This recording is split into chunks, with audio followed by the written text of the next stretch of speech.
गांव में बूढ़ी अम्मा जिनका नाम राखी थी। राखी दो बहुओं के साथ रहती थी। बड़ी बहू का नाम सुनीता थी तथा छोटी बहू का नाम नमिता। राखी के दोनों बेटे बाहर व्यापार करने गए थे, लेकिन राखी की दोनों बहुएं बहुत ज्यादा झगड़ालू थी। वह काम कम करती और झगड़ा ज्यादा किया करती थी। एक दिन छोटी बहू यानी नमिता बड़ी बहू यानी सुनीता के साथ झगड़ा कर रही थी। तब राखी ने नमिता से कहा कि बेटी तेरी ही गलती है, तुम सुनीता से इतना झगड़ा मत कर। तो नमिता अब सासू माँ के साथ भी झगड़ा करने लगी। जब सासू माँ यानी राखी सुनीता का पक्ष लेती तो नमिता सासू माँ से ही झगड़ा करना शुरू कर देती थी। एक दिन बुढ़िया अम्मा ने सोचा कि जब ये दोनों झगड़ा करेगी तो मैं बाहर चली जाया करूंगी। वह बेचारी अब उस समय बाहर जाने लगी। एक दिन राखी अपनी गैया के लिए चारा लेने जंगल गई हुई थी। वहां पर उसने देखा कि एक बहुत बड़ा सांप उसकी तरफ आ रहा था। बूढ़ी अम्मा यानी राखी उस सांप को देखते ही घबरा गई कि आज तो ये मुझे काट ही लेगा। वह विशाल सांप राखी के पास आने लगा। जैसे जैसे सांप पास आता राखी थर-थर कांपने लगती। तब वह सांप बोला, अम्मा तुम डरो नहीं, मैं तुम्हें कुछ ना करूंगा। बोलते हुए सांप को देखकर राखी तो बहुत ज्यादा चौंक गई कि मैंने आज तक किसी सांप को बोलते हुए देखा ही नहीं, और ये सांप तो बोलता है। बूढ़ी अम्मा बड़ी हैरानी से बोली, क्या तुम बोल सकते हो? तब वह सांप बोला, हाँ मैं एक साथ नहीं हूँ, मुझे तो श्राप मिला है, इसीलिए मैं सांप पैदा हुआ हूँ। लेकिन 21 साल पूरे होते ही मैं मानव जाति में आ जाऊंगा, तब तक मुझे ऐसे ही भटकना पड़ेगा। लेकिन आज मैं आपके पास कुछ खाने के लिए आया हूँ, क्योंकि मैं 2 दिन से भूखा हूँ। मुझे कुछ भी नहीं मिला। मैं जिस आश्रम में रहता था वहां एक ऋषि मुनि मेरी खूब देखभाल करते थे। वो मुझे रोज ताजा ताजा दूध पिलाया करते थे, लेकिन अब उनकी मृत्यु हो गई और मुझे कोई भी देखने वाला नहीं रहा। राखी ने जब वो सांप की यह बात सुनी तो उन्हें बड़ा दुख हुआ। वह बोली, बेटा आज तो मेरे पास कोई दूध नहीं है, लेकिन हाँ अगर तो कल मुझे यहीं पर मिलेगा तो मैं तेरे लिए थोड़ा सा दूध ले आऊंगी। सांप ने कहा, ठीक है माँ, मैं तुझे कल यहीं पर मिलूंगा, लेकिन दूध जरूर ले आना। बूढ़ी अम्मा यानी राखी अगले दिन छुपके छुपाते अपनी छोटी बहू यानी नमिता की रसोई से थोड़ा सा दूध निकालकर उस सांप के लिए जंगल में ले गई। सांप के सामने बूढ़ी माँ राखी ने वह दूध रख दिया तो सांप ने सारा दूध झट से पी लिया। अब तो ये रोज की बात हो गई। बूढ़ी माँ राखी कभी बड़ी की रसोई से दूध चुरा कर ले जाती तो कभी छोटी बहू की रसोई से दूध चुरा कर ले जाती और उस सांप को पिलाने लगती। उधर बहुओं को शक होने लगा कि रोज हमारा दूध गायब कैसे हो जाता है। एक दिन बड़ी बहू सुनीता ने छोटी बहू नमिता से कहा, अरे पता नहीं कई दिनों से मेरी रसोई में दूध कम हो जाता है, ना जाने कहाँ जाता है। ये बात सुनकर नमिता भी बोल उठी, हाँ बहन मेरी रसोई से भी दूध गायब होता है। तब दोनों का शौक अपनी सासू माँ के ऊपर गया कि जरूर यही है जो दूध चुरा कर पीती होगी। और भला घर में चौथा कौन आ गया। जब सासू माँ जंगल से आई तो दोनों बहुएं उन पर बरस पड़ी और बोली, माँ सच सच बता देना कि तुम हमारी रसोई से दूध चुराकर पीती हो या नहीं। सासू माँ ने पहले तो ताला मटोली करती रही, लेकिन फिर जब दोनों बहुएं उसे बहुत खरी खोटी सुनाने लगी तो वह बोली, अरे पागल है क्या, मैं इस उम्र में दूध पीकर क्या करूंगी। तुम्हारे बच्चे दूध पी गए होंगे या बिल्ली दूध पी गई होगी। बहू इतनी होशियार थी कि वे अपनी सासू माँ के कहे में नहीं आई। उन्होंने सोचा अब हम अपनी सासू माँ पर नजर रखेंगे। अगले दिन दोनों बहुएं सासू माँ राखी पर नजर रखने लगी, लेकिन उसे बूढ़ी अम्मा राखी को कुछ ना पाता था कि ये दोनों मुझ पर नजर रखे हैं। उसने रोज की तरह दूध एक कटोरा में लिया और जंगल की ओर जाने लगी। दोनों बहू भी अब बूढ़ी अम्मा राखी के पीछे पीछे वह उस जंगल तक आ गई कि देखे तो ये इस दूध का क्या करती है। जब देखा तो वह एक बड़े से सांप को दूध पिला रही थी। ये देखकर दोनों बहुएं बहुत ज्यादा घबरा गई कि ये तो बड़े सांप को दूध पिलाती है। इसका मतलब हमारी सासू माँ के पास या तो कोई जादुई शक्ति है, नहीं तो यह भी कोई चुड़ैल है जो ये बड़ा सांप इसे कुछ भी नहीं कहता। नहीं तो इसे काट क्यों नहीं लेता। दोनों बहुएं डर के मारे वहां से घर वापस आ गई। जब सासू माँ राखी शाम को घर आई तो दोनों बहुएं बरस पड़ी और बोली, तू एक चुड़ैल है जो एक सांप को दूध पिलाती है।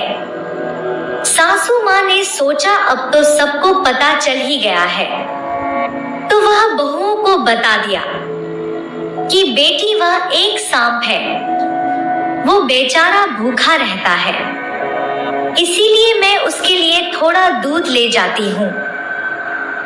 लेकिन बहुओं को अपनी सासू माँ पर बिल्कुल यकीन ना था। वह बोली, नहीं, तू भी एक चुड़ैल है। अगर इस घर में रहेगी तो हमारे बच्चों को और हमें भी खा जाएगी। तू इस घर से अभी के अभी निकल जा। बूढ़ी माँ हाथ जोड़कर दोनों बहुओं से विलाप करने लगी कि बहू मुझे घर से ना निकालो, मैं कहाँ जाऊंगी। लेकिन बहुओं ने थोड़ी भी इंसानियत अपना नहीं दिखाई और उसे घर से धक्के देकर घर से बाहर निकाल दिया। भूखी प्यासी बूढ़ी अम्मा उसी जंगल में जाकर एक बरगद के पेड़ के नीचे बैठकर रोने लगी। उसे रोते रोते रात हो गई और बेचारी वहीं पर सो गई। अगली सुबह वह सांप रोज की तरह उसी समय दूध पीने और जंगल में आया तो उसने देखा कि बूढ़ी अम्मा जोर जोर से रो रही थी। सांप ने पूछा, अम्मा तुम क्यों रो रही हो और आज क्या मेरे लिए दूध नहीं लाई। तब बूढ़ी अम्मा राखी और जोर जोर से रोने लगी और बोली, बेटा मेरी बहू ने मुझे घर से निकाल दिया है, अब मैं तेरे लिए दूध कैसे लाऊंगी।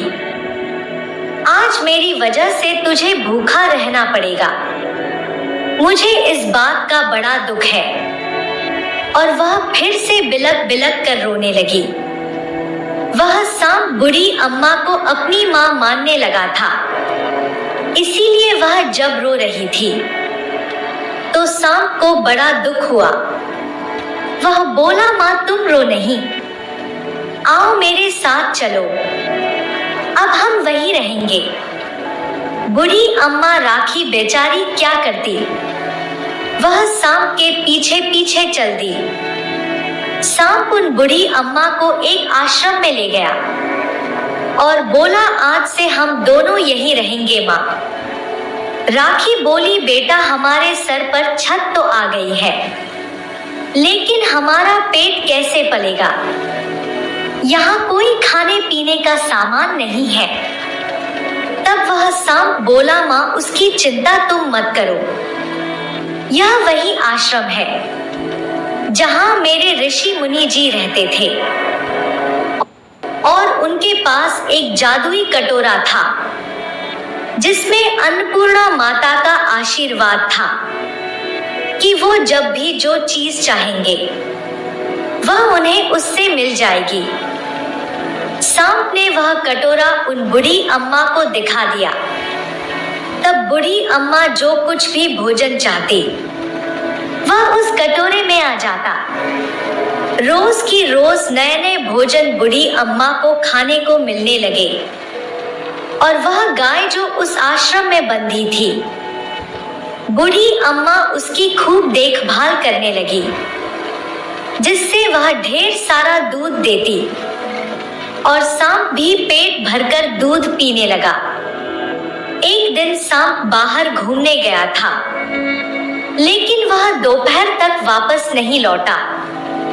राखी को चिंता सता रही थी कि ना जाने आज मेरे बेटे को इतना समय कैसे हो गया कि वो वापस नहीं आया। तो दोपहर से शाम भी हो गई, लेकिन सांप का कोई अता पता नहीं था। धीरे धीरे रात भी गहरी होने लगी, लेकिन सांप वापस नहीं आया। मौसम बहुत ज्यादा खराब था, आंधी चल रही थी। राखी उस आश्रम में बैठी हुई अपने बेटे की राह निहार रही थी, लेकिन सांप वहां नहीं आया। जब सुबह हुई तो बूढ़ी अम्मा अपने सांप को ढूंढने के लिए जंगल में जाने लगी। उसने देखा कि एक पेड़ की डाली उसके बेटे के ऊपर पड़ी हुई है और वह लहूलुहान हो रहा है। राखी ने जल्दी से वह टहनी उस सांप के ऊपर से हटाई और उससे पूछा, बेटा तू ठीक तो है ना? तब सांप बिलखता हुआ बोला, माँ आज मुझे पूरे 21 साल हो गए हैं और मैं मनुष्य योनि में जाने वाला हूँ। इस सांप योनि से मुझे मुक्ति मिल जाएगी। यही सोचकर मैं इस पेड़ के नीचे बैठा था, लेकिन अचानक से तूफान आ गया और एक टहनी टूटकर मेरे ऊपर गिर गई, जिससे मैं लहूलुहान हो गया। माँ मुझे बचा ले, मैं मनुष्य योनि में जाना चाहता हूँ। तब वह बूढ़ी अम्मा सबको आश्रम में ले गई और उसके ऊपर उसने कुछ जड़ी बूटियों का लेप बनाकर लगाया। तो धीरे धीरे वह सब ठीक हो गया। जैसे जैसे सांप ठीक हो रहा था, वैसे वैसे ही वह मनुष्य योनि में आ रहा था। ये सब बूढ़ी अम्मा अपनी आंखों से देख रही थी और उसे बड़ा आश्चर्य हो रहा था कि क्या ये भी हो सकता है। धीरे धीरे वह पूरा मनुष्य योनि में आ गया और एक सुंदर राजकुमार बन गया। तब बूढ़ी अम्मा राखी बोली, बेटा अब तो तू एक राजकुमार बन गया है, तो क्यों ना तेरे राज्य को चले जहां पर तू पैदा हुआ था। तब राजकुमार बोला, माँ मैं उस राज्य को नहीं जाऊंगा जिस माता पिता ने मुझे जंगल में फेंक दिया। मैं उनके साथ नहीं रहना चाहता हूँ। तभी बूढ़ी अम्मा, बेटा एक बार सच्चाई जान ले, फिर उसके बाद भले ही तुम यहाँ आ जाना। अब राजकुमार बूढ़ी अम्मा के साथ उसी राज्य में पहुंच गया जो ऋषि मुनि ने उसे बताया था। राजकुमार जब उस राज्य में गया तो जो भी उसे देखता देखते ही रह जाता, क्योंकि राजकुमार बहुत सुंदर था। सब यही सोचते कि इतना सुंदर लड़का हमारे राज्य का राजकुमार होता तो कितना अच्छा होता। वह जब महल में पहुंचा तो मंत्री से पूछा कि इस महल के राजा रानी कहाँ है। तब मंत्री ने कहा कि हम आपको उनसे नहीं मिलवा सकते, क्योंकि उनकी हालत अभी बिल्कुल ठीक नहीं है। राजकुमार ने पूछा, क्यों, उन्हें ऐसा क्या हुआ जो वह ठीक नहीं है? तब मंत्री ने सारी बात बताई कि एक बार हमारी रानी गर्भवती थी। पूरा राज्य बहुत खुश था कि हमारी रानी इस राज्य की वंश को आगे बढ़ाने वाली है। लेकिन अफसोस, जिस दिन उन्हें संतान हुई, वह ना तो बेटा थी और ना बेटी थी। वह एक नाग था, जिसे देखकर राजा रानी बड़े दुखी हुए कि इस सांप को देखकर तो प्रजा डर जाएगी, यह हमारा राज्य कैसे संभालेगा। उन्होंने एक ज्योतिषी को बुलवाया तो उन्होंने बताया कि यह 21 साल तक इसी योनि में रहेगा और उसके बाद यह एक राजकुमार बन जाएगा। तब राजा उस सांप को एक आश्रम में छोड़ आए।